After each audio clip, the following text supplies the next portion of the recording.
Good morning. मैं साधना Mishra US academy institute में हिंदी की शिक्षिका हूँ। आज हम भाषा और व्याकरण के बारे में अध्ययन करेंगे। वसंत भाग से हम लोग दो चैप्टर कंप्लीट कर लिए हैं। अब हम व्याकरण का भी अध्ययन करते चलेंगे। पहला चैप्टर आपका है भाषा और व्याकरण। ठीक है। भाषा एक ऐसा माध्यम है जिसके द्वारा मनुष्य अपने मन के भावों तथा विचारों का आदान प्रदान अन्य लोगों के साथ करता है। मतलब भाषा वह माध्यम है, एक ऐसा साधन है भाषा जिसके माध्यम से हम अपने मन के भावों विचारों, हमको जो कहना है जो करना है, अपने मन के विचारों को, अपने मन के भावों को, अपनी मन की बातों को हम किसी अन्य लोगों से कह पाते हैं। तो ये एक भाषा होती है। भाषा का क्या परिभाषा हो गई? भाषा एक ऐसा साधन है, भाषा एक ऐसा माध्यम है जिसके द्वारा मनुष्य अपने मन के भावों तथा विचारों का आदान प्रदान अन्य लोगों के साथ करता है। भाषा के रूप, भाषा के 3 रूप होते हैं: मौखिक, लिखित, सांकेतिक। भाषा के कितने रूप होते हैं? मौखिक, लिखित और सांकेतिक। पहला है मौखिक भाषा। जब मनुष्य अपने मन के भावों तथा विचारों को देखकर अथवा कहकर दूसरों तक पहुंचाता है तो वह मौखिक भाषा कहलाती है। मतलब जब इंसान अपने मन के भाव, अपने मन के विचारों को, हमारे मन में जो भी कुछ है, जो कहना है, जो बोलना है, उसे हम बोलकर, कहकर, हम वीडियो से भी आपको बोलकर समझा रहे हैं। हम फोन पे बात करते हैं तो वो क्या है? मौखिक भाषा है। मतलब अपने मन के भाव और विचारों को जब हम बोलकर, कहकर दूसरों तक पहुंचाता है तो वह मौखिक भाषा कहलाती है। ठीक। फिर है लिखित भाषा। जब मनुष्य अपने मन के भावों तथा विचारों को लिखकर, जब मनुष्य अपने मन के भाव तथा अपने मन के विचार को लिखकर दूसरों तक पहुंचाता है तो वह लिखित भाषा कहलाती है। जैसे पत्र लिखना, ठीक है, हम अभी इसका नोट्स बनाएंगे तो लिखित हो गई। तो ऐसे ही जब मनुष्य अपने मन के भावों तथा विचारों को लिखकर दूसरों तक पहुंचाता है तो वह लिखित भाषा कहलाती है। सांकेतिक भाषा, तीसरा आपका है सांकेतिक भाषा। जब हम अपने मन के भावों को संकेतों के माध्यम से व्यक्त करते हैं, जब हम अपने मन के भावों को संकेतों के माध्यम से व्यक्त करते हैं तो वह सांकेतिक भाषा कहलाती है। जब हम अपने मन के भावों को संकेतों से, जैसे हम इशारों से कहें, ऐसे हाथ हिलाकर कहें आओ, सर हिलाकर कहें नहीं, हाँ, ऐसे, तो ये क्या होती है? ये सांकेतिक भाषा कहलाती है। संसार में बहुत सारी भाषाएं बोली जाती हैं, जैसे हिंदी, अंग्रेजी, संस्कृत, जर्मन, मराठी, पंजाबी, बंगला, उड़िया, कन्नड़, तेलुगु, फ्रेंच आदि कई भाषाएं हैं। इसे हम लिपि, ठीक है। लिपि के बारे में क्या कहते हैं? लिपि को लिखने के लिए भिन्न भिन्न ध्वनियों को प्रकट करने हेतु कुछ चिन्ह निर्धारित किए गए हैं। भाषा को लिखने के लिए भिन्न भिन्न ध्वनियों को प्रकट करने हेतु, मतलब जो हम बोल रहे हैं उसको प्रकट करने हेतु कई चिन्ह निर्धारित किए गए हैं। जैसे ए कैसे लिखना है, क कैसे लिखना है, ग कैसे लिखना है, ये चिन्ह है एक कि कैसे लिखना। और ये चिन्ह ही क्या कहलाती हैं? ये चिन्ह ही वर्ण कहलाते हैं। तथा हिंदी चिन्हों के समूह को लिपि कहा जाता है। हिंदी चिन्हों के समूह को लिपि कहा जाता है। अर्थात भाषा को चिन्हों द्वारा प्रकट करने के माध्यम को, अर्थात जो हम बोल रहे हैं, पढ़ रहे हैं, इसको एक चिन्ह के द्वारा प्रकट करने को हम लिपि कहते हैं। भाषा और लिपि में अंतर: भाषा बोलकर या लिखकर अपनी बात कहने का साधन है। भाषा बोल सकते हैं या लिख सकते हैं, जबकि लिपि हमारे भावों को लिखने का साधन है। मतलब हमारे मन में जो आ रहा है उसको हम लिखेंगे तो ये एक लिपि है। अब भाषा बोलकर लिखकर, भाषा को हम बोलते हैं, लिखते हैं, ठीक है। तो भाषा और लिपि में ये अंतर हुआ। भाषाओं की तरह लिपियां भी अनेक प्रकार की होती हैं। जैसे हिंदी, संस्कृत व गुजराती भाषा की लिपि, हिंदी, संस्कृत और गुजराती, इन तीनों भाषाओं की लिपि देवनागरी लिपि है। अंग्रेजी भाषा रोमन लिपि में लिखी जाती है, पंजाबी भाषा गुरुमुखी लिपि में तथा उर्दू भाषा फारसी लिपि में लिखी जाती है। फिर है राजभाषा। जब किसी देश का संविधान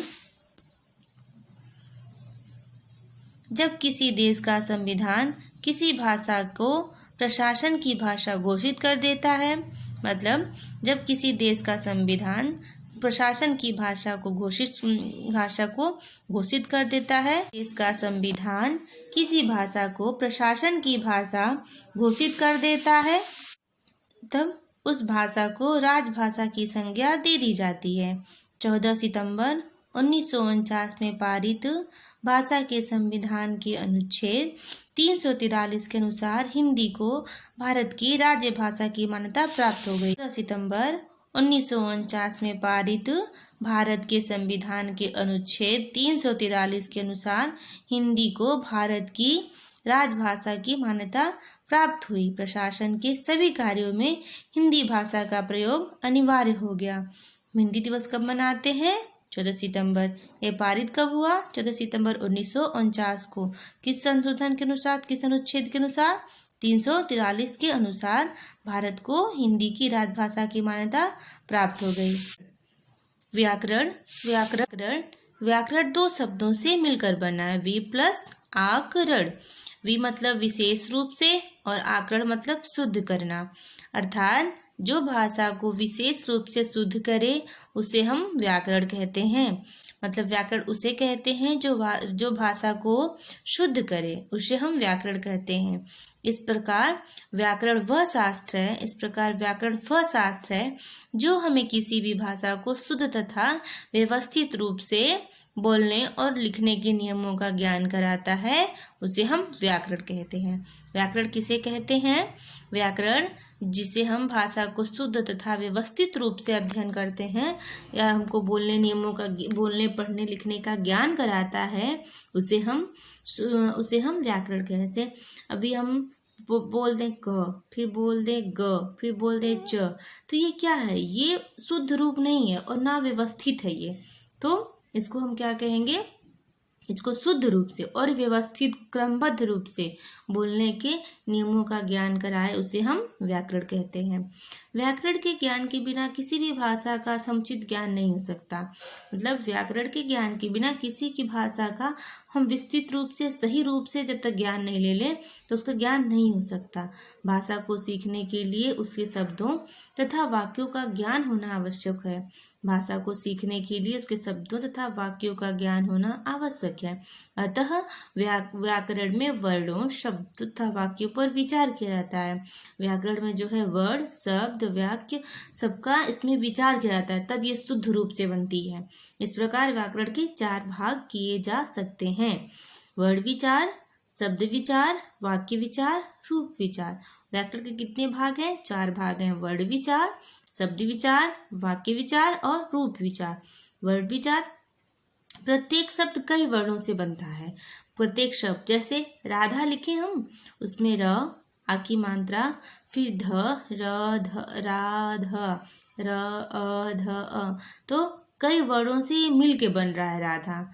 तो वर्ण विचार किसे कहते हैं? प्रत्येक शब्द कई वर्णों से मिलकर बनता है। वर्ण विचार के अंतर्गत वर्णों का आकार, मतलब उसकी आकृति, उच्चारण, बोलने का ढंग और उसके मेल से शब्द निर्माण का अध्ययन किया जाता है। मतलब उसकी उच्चारण, उसके बोलने की आकृति से जो शब्द निर्माण का इसमें अध्ययन किया जाता है। फिर है शब्द विचार। प्रत्येक भाषा का शब्द भंडार कई तत्वों से बना है। प्रत्येक भाषा का शब्द भंडार मतलब शब्द जो है कई वर्णों से बनता है। भाषा अपने ढंग से शब्दों का निर्माण करती है। भाषा जो है अपने ढंग से शब्दों का निर्माण करती है अथवा विभिन्न स्रोतों से शब्दों को अपनी आवश्यकता अनुसार ग्रहण करती है। मतलब विभिन्न माध्यमों से वो अपनी आवश्यकता अनुसार ग्रहण करती है। शब्द विचार के अंतर्गत शब्दों की उत्पत्ति, विकास, निर्माण, आगमन, अर्थ आदि का अध्ययन किया जाता है। वाक्य विचार, हिंदी में प्रत्येक वाक्य की निश्चित बनावट होती है। हिंदी में प्रत्येक वाक्य की एक निश्चित बनावट होती है। प्रत्येक वाक्य में पहले वर्ड, पहले कर्ता, फिर कर्म और अंत में क्रिया आती है।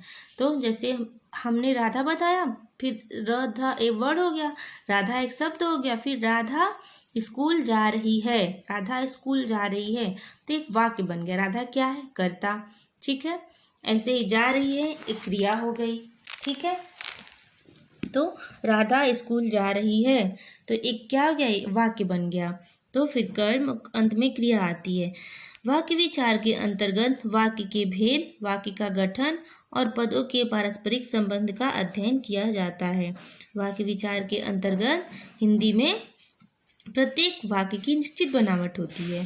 प्रत्येक वाक्य में पहले कर्ता आएगा, फिर कर्म आएगा, मतलब व्यवस्थित रूप से, क्रमबद्ध रूप से, शुद्ध रूप से, तो फिर कर्म, फिर अंत में क्रिया आती है। तो इसे हम वाक्य विचार कहते हैं। वाक्य विचार के अंतर्गत वाक्य भेद, वाक्य का गठन और पदों के पारस्परिक संबंध का अध्ययन किया जाता है। रूप विचार, प्रत्येक शब्द की अपनी स्वतंत्र सत्ता होती है। प्रत्येक शब्द की अपनी स्वतंत्र सत्ता होती है। जब शब्द को वाक्य में प्रयुक्त किया जाता है, जब शब्द को एक वाक्य में हम प्रयुक्त करते हैं, तो अपने आप एक रूप परिवर्तन हो जाता है, अपने आप एक रूप परिवर्तन हो जाता है। वाक्य में प्रयुक्त शब्द को रूप या पद कहते हैं। वाक्य में प्रयुक्त शब्द को रूप या पद कहते हैं। रूप विचार के अंतर्गत शब्दों के रूप परिवर्तन, उसकी रचना और भेद तथा उसके कार्य का अध्ययन किया जाता है। ठीक है, रूप विचार के अंतर्गत उसके रचना, भेद तथा उनके कार्यों का अध्ययन किया जाता है। हमने क्या सीखा? इसमें प्रश्नों के उत्तर देना है। भाषा से क्या तात्पर्य है? भाषा के द्वारा अपने मन के भाव, विचारों को प्रकट करने को हम भाषा कहते हैं। यह कितने प्रकार की होती है? 3 प्रकार की होती है, मौखिक, लिखित और सांकेतिक। लिपि किसे कहते हैं? भाषा लिपि उसे कहते हैं जिसे हम एक चिन्ह के रूप में, भाषा वह है भाषा के जिससे हम चिन्ह के रूप में उसको व्यवस्थित करते हैं, उसे हम लिपि कहते हैं। लिपि के बारे में क्या पढ़ा हमने यहाँ पे कि अर्थात भाषा को चिन्हों द्वारा प्रकट करने के माध्यम को हम लिपि कहते हैं। एक चिन्ह के द्वारा प्रकट करने के माध्यम को हम लिपि कहते हैं। ठीक है, राजभाषा से आप क्या समझते हैं? राजभाषा वह है जिसे किसी देश का संविधान प्रशासन की भाषा घोषित कर दे, उसे हम राजभाषा कहते हैं। हमारे देश का भाषा क्या है? हमारे देश का हिंदी है। भाषा देते हुए बताइए कि इसके कितने भाग किए जा सकते हैं। व्याकरण वह है जिससे हम किसी भाषा को शुद्ध एवं व्यवस्थित रूप के लिखने और बोलने के नियमों का ज्ञान कराती है, उसे हम व्याकरण कहते हैं। इसके कितने भाग हैं? इसके 4 भाग हैं। ठीक, वर्ण विचार, शब्द विचार, वाक्य विचार और रूप विचार। ठीक है, फिर यहाँ पे हम आते हैं रिक्त स्थानों की पूर्ति करो। हिंदी भाषा की लिपि देवनागरिक है। जो भाषा को शुद्ध करे उसे हम व्याकरण कहते हैं। भाषा के 3 रूप हैं, मौखिक, लिखित और सांकेतिक भाषा। हिंदी भारत की राजभाषा है। जोड़े बनाओ। हमने बताया था ना, अंग्रेजी, हिंदी, संस्कृत ये सब क्या है? देवनागरी लिपि में लिखी जाती हैं। और हिंदी, अंग्रेजी, हिंदी और संस्कृत और गुजराती। तो अंग्रेजी क्या हो गई? रोमन हो गई। हिंदी क्या हो गई? देवनागरिक हो गई। संस्कृत क्या हो गई? देवनागरिक हो गई। पंजाबी क्या हो गई? गुरुमुखी हो गई। सही विकल्प पर सही का निशान लगाओ। वाक्य विचार में शब्दों के गठन, वर्णों के विकास, वाक्य के गठन पर विचार। तो सही क्या हो जाएगा? वाक्य विचार में हम वाक्य के गठन पर विचार किया जाता है। शब्द विचार में हम शब्दों के विकास पर अध्ययन करते हैं, शब्दों के विकास का ध्यान दिया जाता है। रूप विचार में हम वाक्य के भेद का अध्ययन किया जाता है। ठीक है, फिर अंग्रेजी भाषा किस लिपि में लिखी जाती है? तो अंग्रेजी भाषा हमको रोमन लिपि में लिखी जाती है। हमारे देश की राजभाषा है हिंदी। भाषा के रूप होते हैं कौन कौन से? 3 रूप होते हैं। भाषा के 3 रूप होते हैं। ठीक है, अब नेक्स्ट चैप्टर हम नेक्स्ट वीडियो में पढ़ेंगे।